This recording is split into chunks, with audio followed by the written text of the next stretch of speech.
Coba Anda bayangin skenario ini bentar deh. Anda baru aja ngelewatin akhir pekan yang super tenang, dan sekarang, udah hari Senin pagi. Waktu yang paling rawan buat orang kantoran ya? Benar banget. Jarum jam baru aja nunjuk pukul 8 tepat, Anda jalan ke meja Anda, nyeruput kopi pertama hari itu, terus nyalain komputer kantor.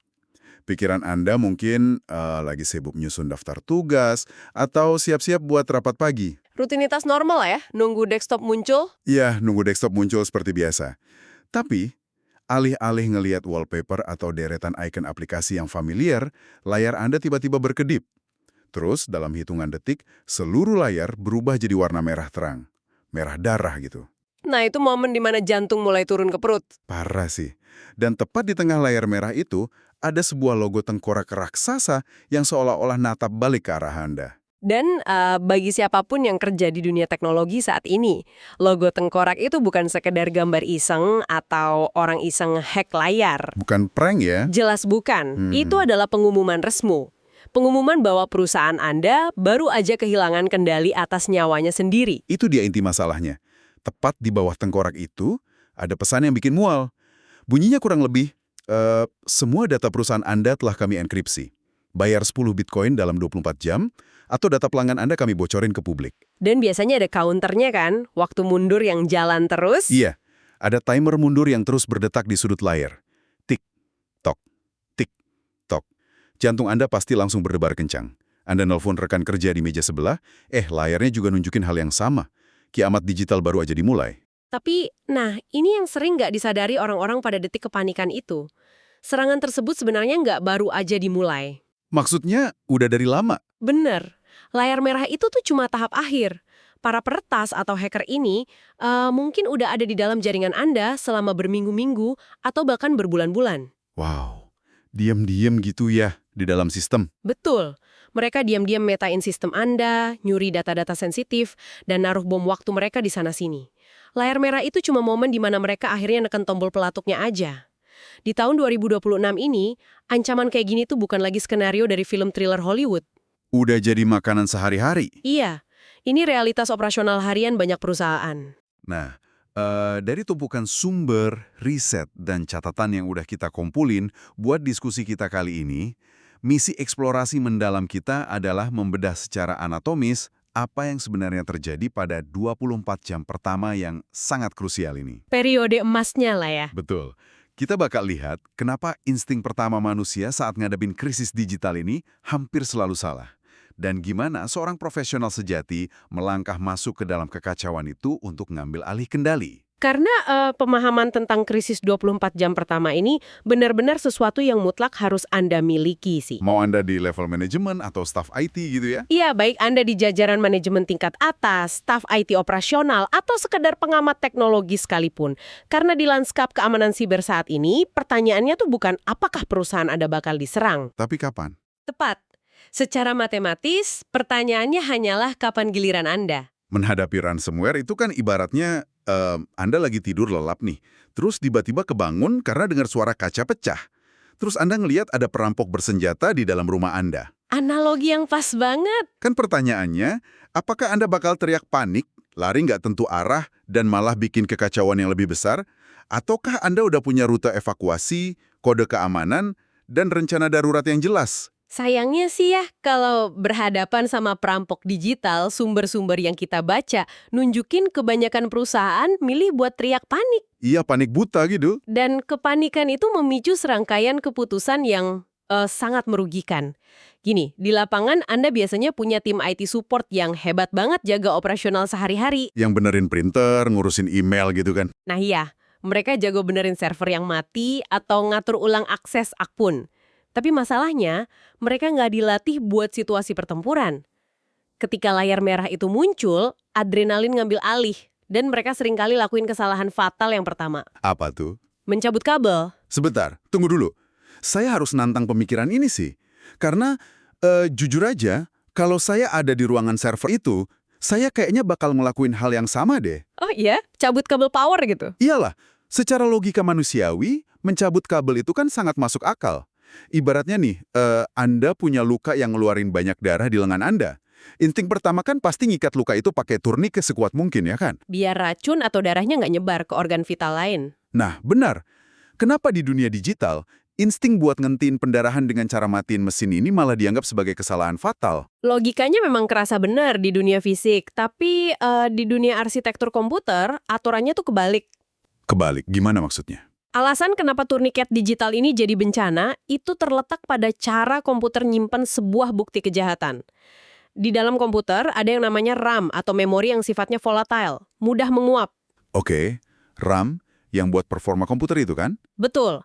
RAM ini ibarat papan tulis sementara yang nyatet semua aktivitas yang lagi terjadi di detik itu juga. Oh, jadi maksudnya aktivitas si hacker itu juga lagi dicatat di papan tulis itu pas kejadian? Tepat banget.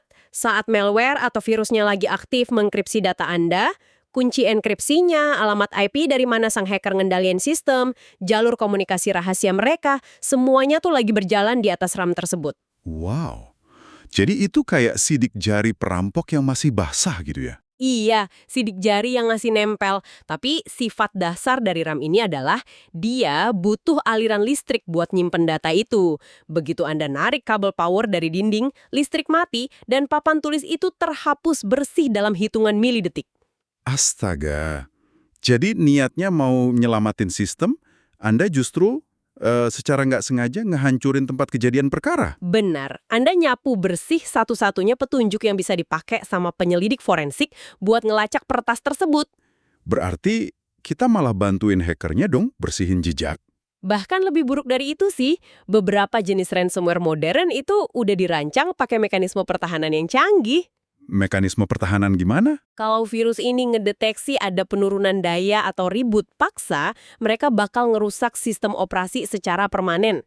Jadi ketika Anda nyalain komputer itu lagi nanti, komputernya nggak cuma terkunci, tapi layarnya bakal bener-bener mati total. Anda baru aja bantuin sang peretas nyelesain kerjaannya. Itu ironis dan mengerikan banget sih. Dan dari catatan eksplorasi kita, kesalahan fatal kedua ini biasanya nggak datang dari ruang server, tapi justru dari ruang rapat direksi. Ah iya, level bos-bosnya ini. Kepanikan yang berujung pada keputusan buat bayar tebusan. 10 Bitcoin itu tadi. Disinilah perhitungan bisnis yang putus asa seringkali ngalahin akal sehat.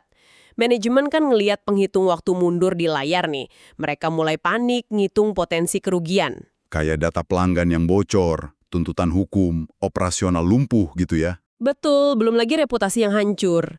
Dalam kondisi tertekan kayak gitu, ngebayar tebusan tiba-tiba kelihatan kayak jalan keluar yang paling rasional. Mereka mikir, yaudahlah ini anggap aja biaya musibah, bayar, dapat kunci dekripsinya, dan kita bisa bisnis lagi besok. Tapi kenyataannya di lapangan kan nggak seindah itu ya. Maksudnya apakah hackernya benar-benar bakal ngasih kunci dekripsinya kalau kita bayar? Nah, data statistik global dari berbagai laporan forensik nunjukin realitas yang lumayan suram. Lebih dari separuh perusahaan yang mutusin buat nurutin tuntutan dan bayar tebusan, itu tetap nggak bisa mulihin data mereka secara penuh. Separuh lebih? Serius? Serius, kadang peretasnya cuma ngambil uang itu terus ngilang gitu aja. Dasar kriminal ya. Namanya juga kriminal kan. Terus kadang mereka emang ngasih kunci dekripsi, tapi kuncinya dibikin dengan sangat buruk. Bukannya benerin, kunci itu justru ngerusak database saat proses pemulihan berjalan. Berarti Anda udah kehilangan jutaan dolar dan data Anda tetap hangus. Jatuh tertimpa tangga dong. Bener. Dan ini bagian yang paling membahayakan dari bayar tebusan. Anda baru aja nempatin target besar di punggung perusahaan Anda sendiri. Maksudnya jadi ketahuan kalau kita punya duit. Tepat.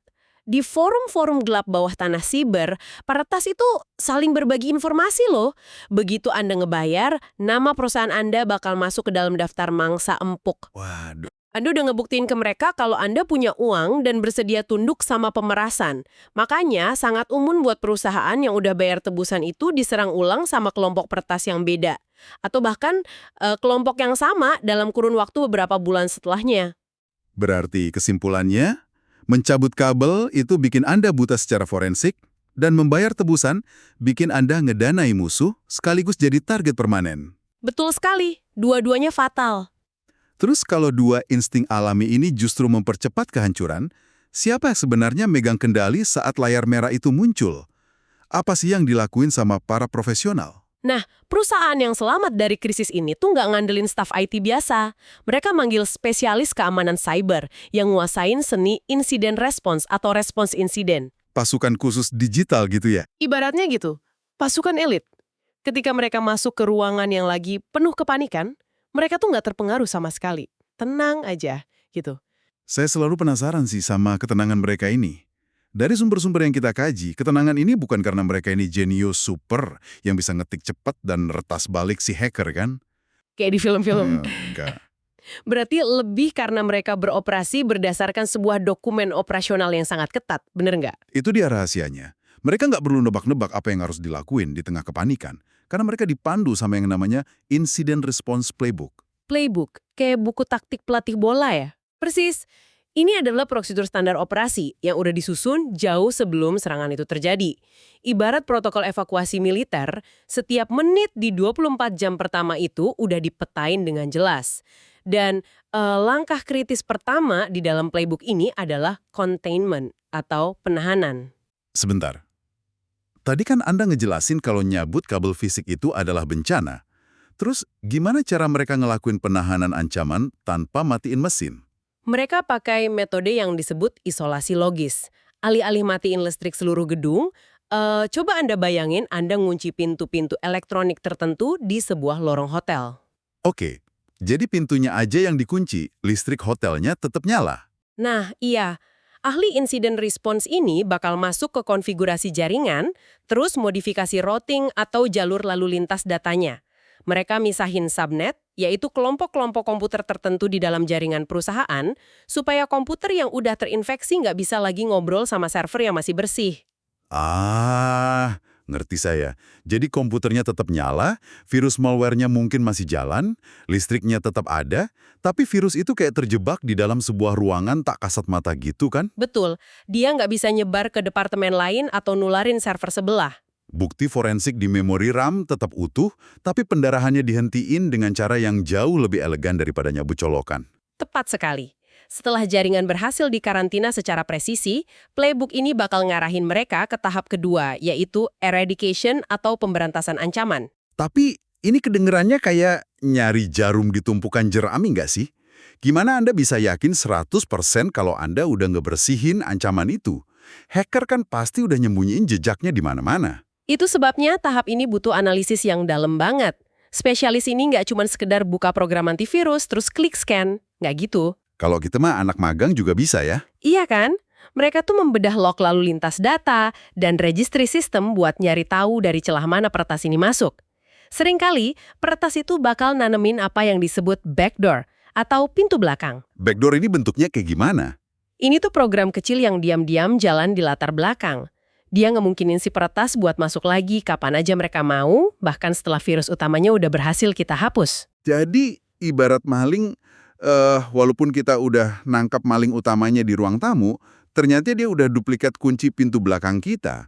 Besok malam dia bisa masuk lagi dengan gampang. Logikanya bener-bener kayak gitu. Makanya, tahap eradication ini mastiin setiap backdoor, setiap skrip tersembunyi, dan setiap akun palsu yang dibikin sama peretas dilacak dan dihancurin sampai ke akar-akarnya. Anda nggak boleh ngelangkah ke tahap ketiga sebelum rumah Anda benar-benar steril 100%. Oke, masuk akal. Nah, tahap ketiganya ini adalah recovery atau pemulihan. Saya asumsikan ini momen di mana jajaran manajemen udah mulai bisa napas lega ya. Karena tim IT kan tinggal ngelakuin copy-paste data dari sistem backup mereka. Gitu kan gampangnya? Nah, ini yang sering banget disalahpahami. Dan ini justru momen di mana kecerobohan bisa ngulang seluruh krisis dari awal lagi. Hah, kok bisa? Kan tinggal balikin data dari backup. Mulihin data dari backup itu sangat berbahaya kalau nggak dilakuin pakai metodologi yang ketat. Kenapa? Karena peretas itu pinter, mereka tahu Anda punya backup. Oh, mereka ngincer backupnya juga? Kadang lebih licik dari itu. Seringkali mereka sengaja berdiam diri di dalam jaringan Anda selama berbulan-bulan sebelum akhirnya ngeluncurin layar merah tengkorak itu. Artinya apa? Artinya backup harian atau mingguan yang Anda anggap aman itu mungkin udah ngandung backdoor atau bibit virus yang lagi tidur. Wow, astaga. Jadi backup yang Anda pikir adalah dewa penyelamat ternyata adalah kuda Troya. Kalau Anda pulihin gitu aja ke server utama, Virus itu bakal bangun dan ngenkripsi sistem Anda lagi dari awal. Benar-benar bunuh diri 2 kali ya. Kita biasa nyebutnya sandbox. Sandbox. Kayak kotak pasir buat mainan gitu ya, aman dari luar. Iya, lingkungan simulasi yang aman. Mereka bangun ulang servernya di situ, masukin data backup, terus mantau perilakunya selama beberapa waktu buat mastiin nggak ada anomali atau virus yang tiba-tiba aktif. Kalau udah bener-bener bersih, barulah perlahan-lahan disambungin lagi ke jaringan utama perusahaan. Semuanya dijalankan dengan disiplin baja. Saya harus ngaku sih, pas ngebaca urutan prosedur dari containment, eradication, sampai recovery ini, ada perasaan frustrasi yang muncul. Frustrasi kenapa tuh? Gimana kalau Incident Response Playbook ini secara harfiah adalah penawar racunnya, sebuah buku panduan yang udah terbukti bisa nyelamatin perusahaan dari kebangkrutan, kenapa ini nggak jadi standar aja di semua tempat? Pertanyaan yang bagus. Iya kan? Kenapa staf IT di banyak perusahaan itu masih merespons masalah dengan kepanikan, nyabut kabel atau matiin mesin? Kenapa buku sakti ini nggak ada di laci meja setiap staf IT di Indonesia? Pertanyaan Anda nyentuh celah terbesar di industri teknologi kita hari ini sih. Alasannya tuh sangat sistemik. Sistemik dari segi pendidikan maksudnya? Betul. Kurikulum pendidikan ilmu komputer tradisional kita dan sebagian besar bootcamp IT yang sekarang lagi menjamur di mana-mana itu didesain untuk masa damai. Masa damai? Menarik. Maksudnya mereka diajarin bikin fitur, bukan nanganin perang gitu. Tepat. Mereka nyetak insinyur yang tugasnya itu ngebangun sistem supaya jalan lebih cepat, bikin website yang antar mukanya indah, dan mastiin database nggak lambat. Mereka diajarin tentang gimana cara ngerawat sebuah gedung, tapi bukan gimana cara mademin api ketika gedung itu dibakar sama orang. Analogi yang masuk akal banget. Kita punya jutaan arsitek digital, tapi kita kehabisan pemadam kebakaran digital. Mereka jago bangun server, tapi nggak diajarin psikologi atau taktik peperangan digital sama sekali. Dan ketika sebuah perusahaan beneran dihantam ransomware, punya ratusan programmer jenius tuh nggak ada gunanya sama sekali kalau nggak satupun dari mereka punya mentalitas taktis buat ngejalani insiden respons ini. Ini beneran nyiptain krisis talenta yang sangat besar di pasar kerja. Nah, jadi ini bawa kita ke bagian yang paling menarik dari catatan sumber kita hari ini sih. Biasanya kan ketika ada krisis atau celah besar di pasar kerja, ekosistem ekonomi bakal beradaptasi nyari solusi. Saya ngelihat ada data mengenai sebuah entitas bernama PT Neural Cyber Indonesia. Ah iya, mereka ini cukup inovatif. Mereka merilis program yang namanya The Cyber Elite. Dan yang bikin saya tertarik bukan sekedar nama programnya, tapi gimana pendekatan mereka secara taktis nyoba nambal celah pendidikan yang baru aja Anda jelasin tadi. Kalau kita bedah kurikulum mereka, itu benar-benar contoh nyata dari pergeseran paradigma edukasi keamanan cyber di Indonesia. Kan biasanya pelatihan cyber security itu terlalu fokus ke sisi ofensif ya. Ofensif tuh kayak diajarin cara ngehack gitu kan. Iya, ngejarin peserta cara make tools peretasan, cara ngebobol sistem orang, atau sekedar mantau grafik jaringan yang rumit. Itu emang kelihatan keren dan menarik sih. Kelihatan kayak hacker di film-film ya. Iya, tapi masalahnya itu nggak nyelesain problem krisis di 24 jam pertama tadi. Nah, pendekatan dari The Cyber Elites ini jauh lebih pragmatis. Saya lihat rincian program mentorship 5 bulan mereka ini, fase akhirnya itu unik banget. Mereka nggak minta peserta bikin makalah teori yang tebel-tebel. Enggak, itu udah kuno. Mereka justru maksa peserta buat nyusun dan ngerancang Incident Response Playbook berstandar enterprise dari nol. Ini berarti nyusun protokol nyata, mulai dari gimana cara komunikasi sama manajemen pas lagi panik, cara isolasi logis server, sampai ngerjain analisis forensik di memori RAM. Itu nilai tambah yang masif banget buat industri. Soalnya gini, pengetahuan teoritis kayak sekedar tahu definisi apa itu malware, itu bakal nguap gitu aja saat Anda berhadapan sama hitungan mundur 10 Bitcoin di layar merah yang lagi nyala terang. Benar, panik pasti ngalahin teori buku. Tapi kalau Anda punya sebuah prosedur tertulis yang udah Anda latih dan Anda susun sendiri dengan bimbingan mentor, itu bakal jadi jangkar kewarasan Anda. Anda nggak lagi bereaksi pakai insting buta, Anda merespons berdasarkan protokol yang udah diuji. Saya juga nyoroti aspek ekonomi dari program ini dalam catatan kita sih. Karena ini nunjukin anomali yang cukup menarik di industri pendidikan teknologi. Program ini di format hari Sabtu yang secara struktural jelas nyasar mahasiswa atau pekerja yang pengen beralih karir atau switch career. Sangat fleksibel berarti? Iya, tapi yang paling mencolok tuh angka hambatannya. Biaya investasi awalnya tercatat di angka 2,5 juta rupiah untuk batch 1. Jujur aja ya, pas ngelihat angka itu, saya langsung membandinginnya sama tarif per jam seorang konsultan insiden response pas nanganin krisis ransomware secara langsung. Oh, tarif konsultan pro itu bisa eksponensial jauh lebih tinggi dari itu. Bisa puluhan sampai ratusan juta buat satu kasus. Nah, makanya, kenapa ada disparitas sejauh ini? Kenapa mereka bikin harganya seterjangkau itu? Ini sebenarnya strategi yang cerdas buat ngedobrak penghalang masuk ke industri keamanan cyber. Pendidikan cyber security tingkat korporat itu kan secara historis eksklusif dan mahal banget. Biasanya cuma dikasih ke karyawan yang dibayarin kantor ya. Betul. Nah, dengan menekan biaya awal, meski dengan kuota yang sangat dibatasi, biar rasio mentorshipnya tetap efektif, program semacam ini tuh lagi mendemokratisasi keahlian elit. Ini bukan lagi ilmu rahasia yang cuma dimilikin konsultan luar negeri yang mahal. Ini adalah keterampilan taktis yang sekarang bisa diakses sama talenta lokal yang benar-benar serius pengen beralih profesi. Coba bayangin keuntungan taktisnya pas lulusan ini masuk ke pasar kerja deh. Katakanlah Anda lagi duduk di kursi wawancara, buat posisi IT senior, dan sang manajer HRD ngasih skenario jebakan klasik. Skenario layar merah tadi. Iya, HRD-nya nanya, sistem utama kita baru aja terkunci ransomware dan minta tebusan miliaran rupiah. Apa langkah pertama yang bakal kamu lakuin? Kalau kandidat amatir sih, pasti bakal mulai ngelantur ngomongin soal ngabarin direktur secepatnya, atau nyoba nyari colokan backup, atau ya itu tadi, nyaranin buat matiin server. Yang mana udah kita bahas itu adalah kesalahan fatal. Tapi kandidat yang emang paham ilmu dari playbook ini nggak akan meraba-raba jawaban kan? Mereka bisa aja buka tas mereka, ngeluarin dokumen incident response playbook fisik yang mereka susun sendiri selama 5 bulan mentorship. Itu, naruh dokumennya di atas meja, terus bilang, saya nggak perlu nebak-nebak.